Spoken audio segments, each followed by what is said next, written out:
13 y que solamente lo voy a encontrar, pues, en el plasma frecocongelado de las personas, que son normales, que no tienen este PTT, ¿cierto?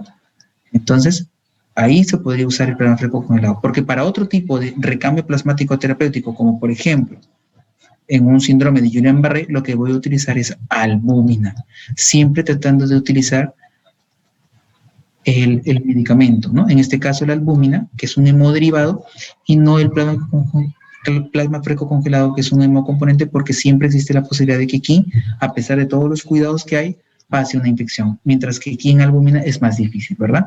Porque ya ha sido pretratado, está en una fábrica de medicamentos que tiene un poquito más de tratamiento. Bien, habiendo visto ya esto, pasamos a lo que son las reacciones transfusionales. Ocurre de 1 a 2, cada 100 transfusiones se podría decir, ¿no? Las reacciones se pueden clasificar de forma así, inmunológica, no inmunológica, es decir, con una reacción antígeno-anticuerpo o no, inmediatas o tardías si es que es por la temporalidad. Por ejemplo, una reacción inmunológica inmediata, o sea, en este mismo momento en que estoy transfundiendo y por causa inmunológica, por ejemplo, sería una hemólisis inmediata. Es decir, yo le estoy transfundiendo a un paciente A sangre B. Obviamente se va a hemolizar inmediatamente. Una anafilaxis es una reacción inmunológica inmediata. ¿Por qué? Una anafilaxis significa que es una reacción alérgica generalizada y está habiendo una reacción a algo que tiene el hemocomponente que estoy transfundiendo, para lo cual es alérgico el receptor, ¿no? Urticaria, obviamente, inmediatamente tú le estás transfundiendo y en ese mismo momento se empiezan a ronchar, ¿no? Todos estos, por ejemplo, mediados por IgE, ¿no es cierto? Entonces, sí hay anticuerpos, ¿verdad? Reacción febril, como les dije, podría ser, por ejemplo, porque no hay leucorreducción, es decir, hay leucocitos que van a pasar en la transfusión del donante al receptor. Y esos leucocitos pueden provocar fiebre, ¿no? ¿Por qué? Porque hay mediadores químicos inflamatorios como la interleuquina 6 y otros más que van a producir fiebre. Daño pulmonar agudo, también. Algunos leucocitos y linfocitos podrían provocar una injuria pulmonar aguda. Entonces, el paciente apenas está transfundiéndose y ya podría presentar dificultad respiratoria. ¿Cuáles serían inmunológicas pero tardías? Una hemólisis retardada, por ejemplo, por un grupo sanguíneo no tan frecuente. Entonces, una hemólisis retardada que podría ser a los 14 días, empiezas a ver una anemia crónica, ¿no? Una anemia que usa una hemoglobina que va bajando de forma crónica y que es una hemólisis, por ejemplo, por un grupo DAFI o cualquiera de esos grupos especiales, ¿no? Una púrpura por transfusional, es decir, que después de una semanita o dos empieza a ser, por ejemplo, como moretones, ¿no? Una reacción injerto contra huésped. ¿Qué es lo que pasaba ahí? Ya les había dicho.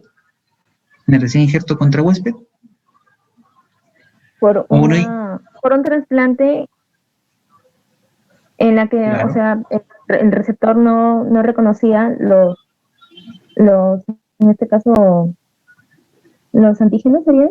No. Como el trasplantado no tiene glóbulos blancos, los glóbulos blancos del donante ingresan al receptor y empiezan a atacarlo, ¿correcto? Reacción del injerto contra el huésped, ¿ya? Inmunomodulación también, ¿no? Son reacciones tardías. ¿Y no inmunológicas? No inmunológicas, o sea, acá no interviene la reacción antígeno-anticuerpo, no es causada por esa reacción, sino que, por ejemplo, cuando se transfundió, contaminación bacteriana. Hemólisis no inmune, aquella hemólisis que se produce, por ejemplo, por transfundirle muy rápido y se empiezan a romper.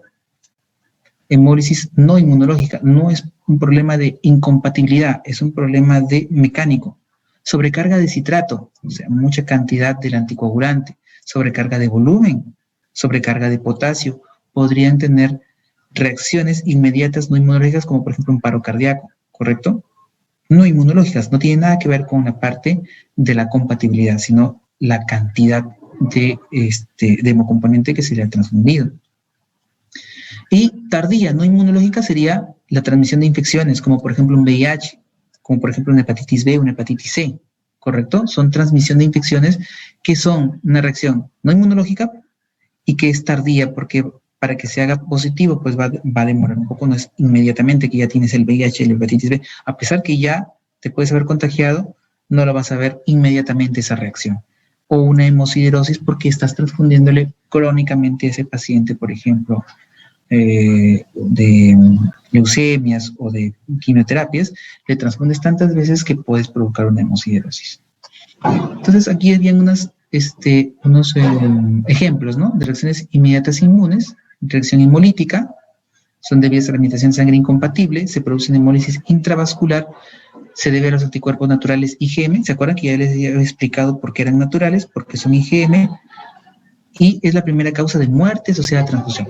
Primera causa de muerte asociada a transfusión son las reacciones hemolíticas. A este se debe a anticuerpos naturales, ¿no? ¿Por qué es intravascular? Porque va a producirse dentro de los vasos sanguíneos, porque al ser IgM no necesitan ayuda, ¿verdad? Entonces simplemente el IgM lo destruye dentro del vaso sanguíneo. Reacción febril es la reacción adversa más frecuente, ¿no? La reacción adversa más frecuente, no estamos diciendo que es la primera causa de muerte. Es diferente, ¿no es cierto? Esta es la reacción que más se ve, pero esta es la que más causa muerte, ¿correcto? Reacción febril, la reacción adversa más frecuente. Aquel que ha transfundido, o que es hematólogo, o que ha transfundido mucho, sabe que la mayoría de pacientes lo que más presentan después de la transfusión o durante la transfusión son fiebre. Pero aquellos que han visto morir personas después de una transfusión, generalmente por causa de la transfusión, es por una reacción hemolítica, es decir, por incompatibilidad de grupo. Le pusiste el grupo que no era correcto. Se debe a la presencia, en este caso, de reacción febril, se debe a la presencia de anticuerpos antileucocitarios o antiplaquetarios, ¿no? Por ejemplo, cuando no hay leucorreducción, ¿no? Habíamos dicho eso. Reacciones inmediatas inmunes también. Otro ejemplo, la reacción anafiláctica, reacción alérgica severa debido a la presencia de anticuerpos anti-IgA, también pueden ser anti-IgA. ¿Por qué? Porque esos pacientes tienen anticuerpos contra el IgA de la persona. Pueden dar urticaria o alergia contra algunas proteínas, es la segunda más frecuente.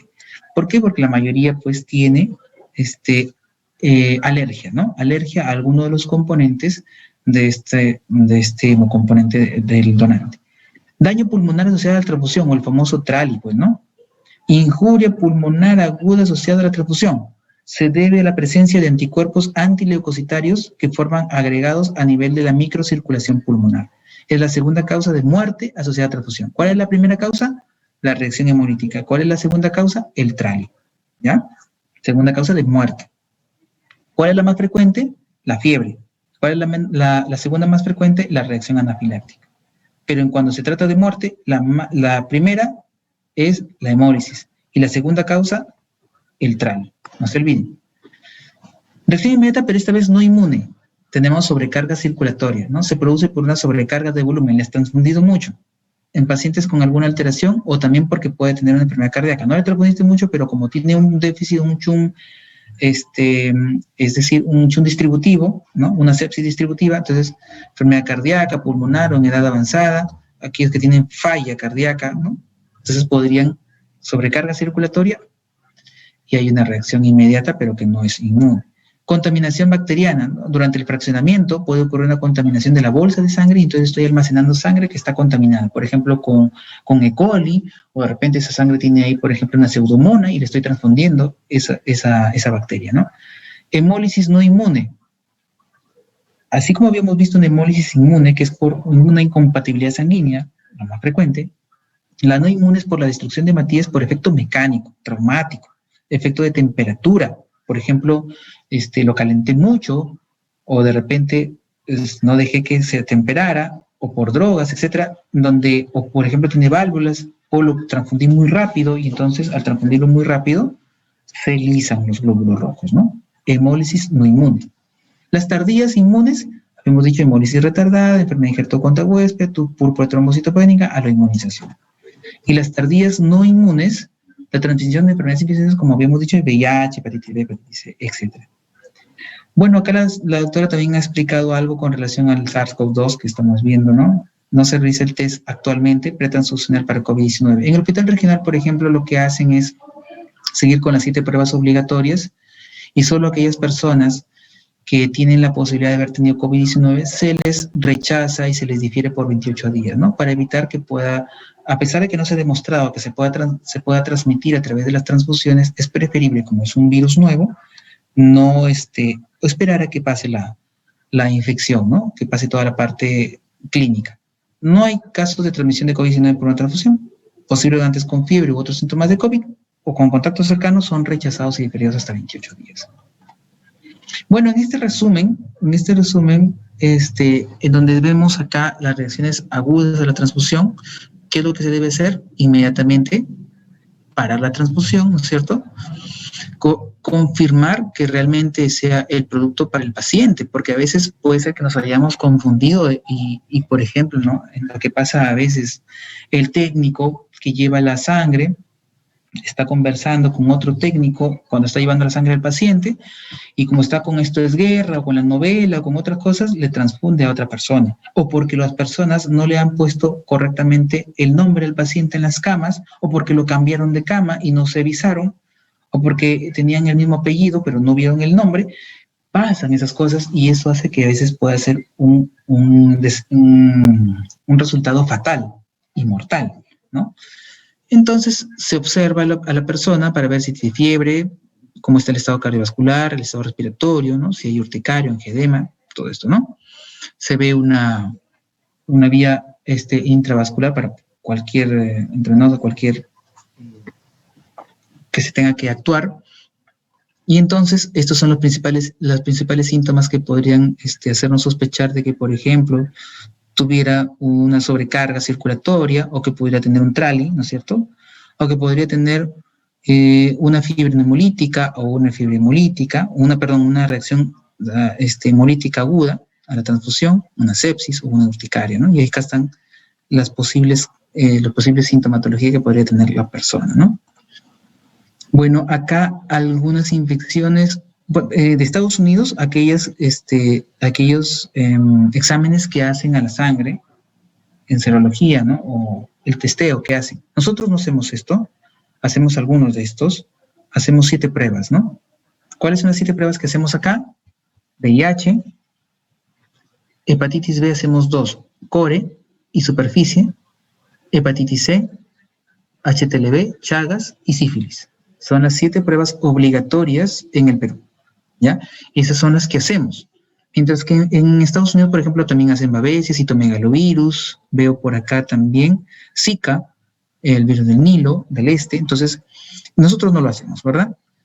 Sin embargo, depende del lugar, es la posibilidad de uno u otro examen.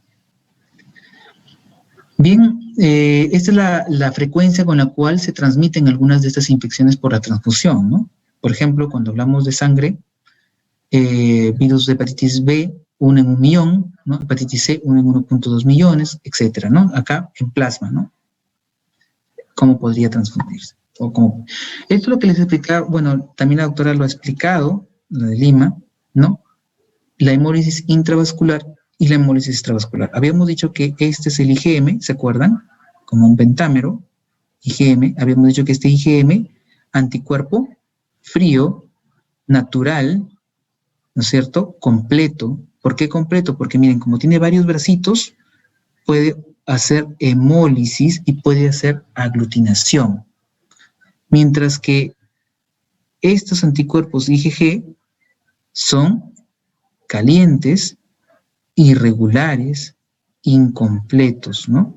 Miren cómo se une acá a su glóbulo rojo, pero no puede unir a otro glóbulo rojo más. En cambio, el de acá sí, ¿no?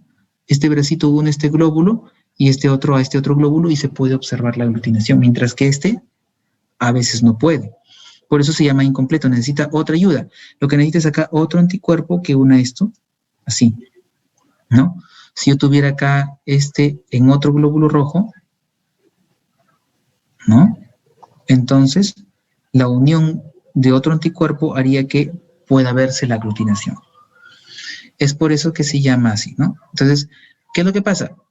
Este IgM no necesita ayuda, por lo tanto, la hemólisis sucede en el mismo vaso sanguíneo, intravascular, ¿correcto? IgM. Entonces, cuando en la pregunta del examen venga, ¿qué anticuerpo produce hemólisis intravascular? IgM.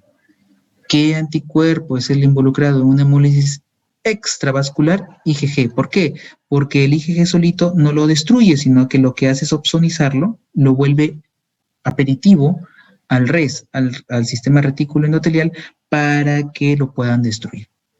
¿Sí? Pero ¿dónde sucede? Fuera de el vaso sanguíneo, por eso es extravascular.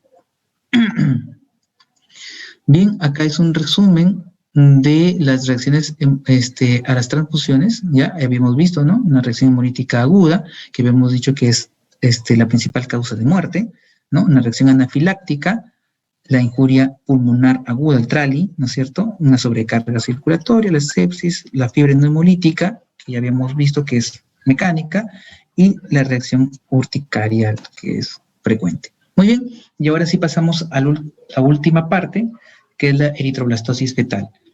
¿Qué es la eritroblastosis fetal? Bueno, pues la enfermedad hemolítica del recién nacido y del feto es causada por la destrucción de glóbulos rojos, o del feto o del neonato, por los anticuerpos IgG de la madre. Ustedes saben que en la placenta, que es la barrera placentaria, solamente puede pasar el anticuerpo IgG. ¿Por qué? Porque como ustedes han visto en esta imagen, el IgG es más pequeño que el IgM. El IgM no pasa. Entonces, el IgM no pasa a la placenta. El IgG pasa a la placenta. Para que haya una reacción hemolítica del recién nacido, es necesario que sea IgG. Por eso es que la reacción hemolítica o la enfermedad hemolítica del recién nacido generalmente es de tipo RH. ¿Por qué? Porque el RH se relaciona con IgG. ¿Cómo son los anticuerpos del RH? IgG. Mientras que del ABO, ¿cómo eran? IgM. ¿Verdad? Pero hay una excepción a la regla siempre. Para el ABO, solamente en el caso de las madres o algunas tienen IgG. ¿Ya? Solamente algunas. Y esa es la razón por la cual a veces puedes encontrar reacción hemolítica del recién nacido, enfermedad hemolítica en el grupo sanguíneo A, solo en esos casos. Solamente cuando la madre es de grupo O, no cuando es de grupo A, ni cuando es B, ni cuando es AB, solo si es del grupo O a veces, no siempre. ¿Ya? ¿De qué se trata entonces esto? Estos anticuerpos se produjeron cuando los glóbulos rojos del feto atravesaron la placenta y entraron a circulación materna y expresaron antígenos que no están presentes en la madre sensibilizada. Se deben con patología RH generalmente. ¿Cómo así? Mi mamá o la señora que está embarazada es RH negativa. ¿Qué significa RH negativa? Que no tiene el D, ¿correcto? Digamos así, ¿no? De D minúscula. Mientras que este niño ha recibido por parte de la mamá un D, pero por parte del papá un D. Genéticamente y fenotípicamente entonces es RH positivo. ¿Se entendió? Un D del papá, D mayúscula, y la mamá da uno de estos genes, D minúscula, pero el D mayúscula hace que el bebé sea D y por lo tanto sea positivo. Al ser el bebé positivo y la mamá negativa, ¿no es cierto?, el solo hecho de tener uno de los glóbulos rojos que pase a la circulación materna hace que este antígeno D lo detecten las defensas de la madre y empieza a crear anticuerpos contra este D. O sea, empieza a fabricar anti-D. Que van a atravesar la placenta porque hemos dicho que son de tipo IgG y van a empezar a destruir los glóbulos rojos RH positivos del bebé. Y al producir la hemólisis en el embarazo, ¿no?, en el feto, va a producir la eritroblastosis fetal o la enfermedad hemolítica, porque va a haber hemólisis del recién nacido. ¿Ya? Al atravesar la placenta de la mamá. La célula sanguínea RH negativa de la mamá, el anticuerpo que hace, y la célula sanguínea RH positiva del bebé. ¿Correcto? Entonces, para que haya una reacción hemolítica de recién nacido, se necesita que la mamá tenga RH negativo y el bebé RH positivo porque el papá es RH positivo, ¿verdad? Entonces, gestante RH negativo, test de Coombs indirecto. Aquí hay que detenernos a explicar qué es el test de Coombs, ¿verdad? Tenemos test de Coombs directo e indirecto. El test de Coombs directo es aquel que me detecta los anticuerpos que están unidos a la membrana del hematíe, ¿correcto? Que está sensibilizando el hematíe. Mientras que el test de Coombs indirecto me detecta los anticuerpos que están libres, ¿correcto? Entonces, Si estoy diciendo eso, cuando yo veo en un bebé los anticuerpos que está creando la mamá, en su suero están libres, pero en el bebé están pegados a los hematíes, ¿correcto? Porque ya lo detectó, los está atacando. Entonces, cuando yo hablo de un test de Coombs indirecto, es porque estoy tratando de encontrar anticuerpos libres. El test de Coombs indirecto, entonces, se hace en la madre. Mientras que el test de Coombs directo, ¿dónde lo voy a hacer? El directo, entonces lo hago ¿dónde? En el feto, en el niño. ¿Por qué? Porque ahí está. Están pegados a la membrana del hematía. En el bebé, en el niño. ¿Sí? En el bebé. Ahí es donde hago el test de Coombs directo. Entonces, si a la gestante le hago un test de Coombs indirecto y me sale negativo, pues la mujer no está inmunizada porque no tiene anticuerpos libres que estén produciéndose y entonces solamente le doy profilaxis. La madre es RH negativo. ¿Qué significa profilaxis? Le tengo que a poner la vacuna anti-D para que no vaya a hacer los anticuerpos. Mientras que si es positivo, ya la mujer está inmunizada, o sea, ha encontrado estos anticuerpos libres en su plasma. Entonces, tengo que ver a las 28 semanas de gestación, puede provocar aborto, puede provocar embarazo ectópico, biopsia corial, amniocentesis, tenemos que hacer varias cosas, ¿no? Entonces, ese es el problema y podría causar la enfermedad hemolítica del recién nacido, ¿correcto? Entonces, cuando yo diga test de Coombs indirecto, es en la madre, test de Coombs directo en el bebé, en el niño. ¿Qué es el test de Coombs? Bueno, usamos el suero de Coombs. Como les dije, estos anticuerpos son incompletos. Para yo poderlo ver en el que está aglutinando, de que es positivo, necesito un suero, el suero de Coombs. ¿Qué tiene el suero de Coombs? Anticuerpos contra el IgG producido. Entonces, este suero de Coombs lo que me ayuda es a observar la aglutinación, que solamente estos IgG no pueden verlo porque son incompletos, ¿ya? ¿Listo? ¿Preguntas?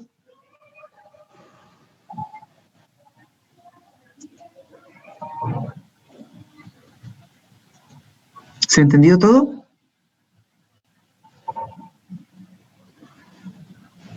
¿No hay preguntas? Doctor, una pregunta. ¿El test de Coombs, hay alguna indicación para alguna paciente que no esté gestando? Sí. El test de Coombs directo generalmente lo utilizamos cuando estamos pensando en hemólisis. ¿Por qué? Porque si yo estoy pensando en una anemia hemolítica autoinmune, pido test de Coombs directo para saber si hay anticuerpos unidos a la membrana del hematía que estén destruyéndolos. Entonces, esa es la principal indicación de un test de Coombs directo, para ver si hay hemólisis, para ver si hay autoinmunidad. Ok, doctor, gracias. Bien. Doctor, una pregunta. ¿Sí? Bueno, en el caso de las reacciones no inmunes, perdón, de las reacciones inmunes, ¿se puede considerar a la inmunomodulación? Y en el caso Las que que le son considere, ¿cuáles serían las más frecuentes? las inmunes, ¿te refieres? Claro, la inmunomodulación A es las una inmunes. reacción inmune tardía. La inmunomodulación es una reacción inmune tardía. ¿Qué significa inmunomodulación? Son todos aquellos cambios que van a haber en el sistema inmune debido a la transfusión. Estos cambios en el sistema inmune pueden ser, por ejemplo, la creación o la producción de anticuerpos irregulares que no los tenías antes y que pueden causar algunos efectos adversos en las personas que están recibiendo esa transfusión, ¿no? No necesariamente va a ser inmediato, no necesariamente se va a ver ahorita, podría, por ejemplo, provocarte una púrpura, podría provocarte por ahí alguna otra reacción.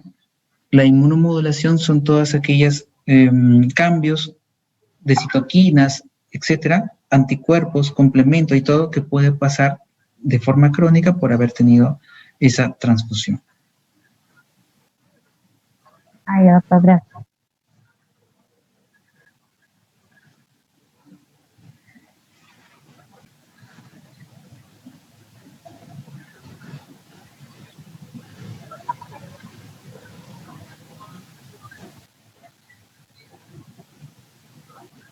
Bien. Si no hay otra pregunta, agradezco la atención y mañana pues estaría con mi grupo para la práctica, el caso clínico. Bien, cualquier cosa me pueden escribir al correo o al aula virtual. Doctor, disculpe. ¿Sí? Le escribí porque tuve problemas de señal. Soy Miriam Ruiz. Miriam Ruiz. Ya, ahora está Sí. ¿no? Y también veo por ahí. Gracias. Manu Vega también tuvo Manu, problemas ¿no? de internet. Doctor, yo también Sí. he escrito porque también había tenido problemas de señal. Y Sí, entré ya. 5:30. David Pérez. David Pérez. Igual Diego Rengifo, doctor. Entré y había terminado de llamar lista. Ok, no hay problema. Ahorita les considero, ¿ya? Ok, ¿Algo gracias. más? Ok. Muy bien, chicos. Les agradezco. Nos vemos. Gracias. Hola, doctor. Cuídese. Hasta luego, doctor. Gracias. Hasta luego. Gracias. Gracias, doctor. Hasta luego, doctor. Gracias. Hasta luego. Doctor, hasta luego.